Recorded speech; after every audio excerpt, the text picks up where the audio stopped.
3ஆம் தேதி ஃபைனல்ஸ் நடந்தது. 4ஆம் தேதி காலையில 7 மணிக்கு ஆர்சிபி கிட்ட இருந்து அனௌன்ஸ்மென்ட் வருது. இன்னைக்கு விக்டரி பரேடு அப்புறம் ஸ்டேடியத்துல வந்து ஃபெலிசிட்டேஷன் நடக்கும்னு அனௌன்ஸ்மென்ட் வருது. ஆடியன்ஸ்லாம் வந்து 11 மணில இருந்தே ஸ்டேடியத்துக்கு போக ஆரம்பிச்சிட்டாங்க. 11 மணில இருந்து செம கூட்டம் நிக்குது அப்படின்ற மாதிரி போலீஸ் தரப்புல சொல்லியிருந்தாங்க. சிஎம்ஏ என்ன சொல்லியிருந்தாருன்னா மொத்த சீட்டு கெப்பாசிட்டியே வந்து 35,000 தான். ஆனா வெளியவே வந்து ஒரு 3 லட்சம் பேர் கிட்ட நின்றுட்டு இருந்தாங்க.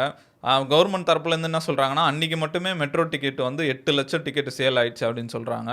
யாரும் வந்து பாஸ் இல்லாதவங்களாம் ஸ்டேடியத்துக்கு வராதீங்க அப்படின்ற மாதிரி சொல்லியிருந்தாங்க. ஆனா மக்கள் என்னன்னா, சரி ஸ்டேடியத்துக்குள்ள தான் போக முடியல, அட்லீஸ்ட் அந்த விக்டரி பரேடாவது பார்க்கலான்ற மாதிரி அவ்வளோ கூட்டம் வந்துட்டாங்க. இதுக்கு முக்கியமான காரணம் வந்து கவர்மெண்டோட அலட்சியம் தான் சொல்லலாம். ஷார்ட் நோட்டீஸ்ல இவ்வளோ பெரிய ஈவெண்ட் பிளான் பண்ணதுனால அவங்களால சரியா பிளானே பண்ண முடியல. வெளியே ஒரு 3 லட்சம் பேர் நிற்கிறாங்க. ஆனால் போலீஸ் என்னமோ பார்த்தா 1500 போலீஸ் தான் இருந்திருக்காங்க. அதுவும் சரியா கம்யூனிகேஷனும் இல்லை. எங்கே போனோம், எங்கே போய் பாஸ் கலெக்ட் பண்ணோம், அந்த மாதிரி கம்யூனிகேஷனும் இல்லை. என்ன நடந்திருக்கு, கேட் 7ல வந்து ஃப்ரீ பாஸ் கொடுக்குறாங்க அப்படின்ற மாதிரி ஏதோ ஒரு தகவல் வந்திருக்கு. அது ஒரு சின்ன கேட்டு தான் சொல்றாங்க. அதுக்குள்ள வந்து அவ்வளோ பேர் போனாதான் அங்கே வந்து கூட்ட நெரிசல் ஏற்பட்டிருக்கு. அது மட்டும் இல்லாமல் பிளேயர்ஸ் வந்து ஓப்பன் பஸ்ஸில் வரதா சொல்லியிருந்தாங்க. அது கேன்சல் ஆனதுனால பிளேயர்ஸ் எல்லாம் உள்ளே போயிட்டாங்க. சரி நம்ம எப்படியாவது உள்ளே போய் பிளேயர்ஸை பார்த்தணும்னு எல்லாருமே ஸ்டேடியத்துக்குள்ளே போக ஆரம்பிச்சிட்டாங்க. இதுதான் அந்த ஸ்டாம்பேடுக்கு காரணம் அப்படின்னு சொல்கிறாங்க.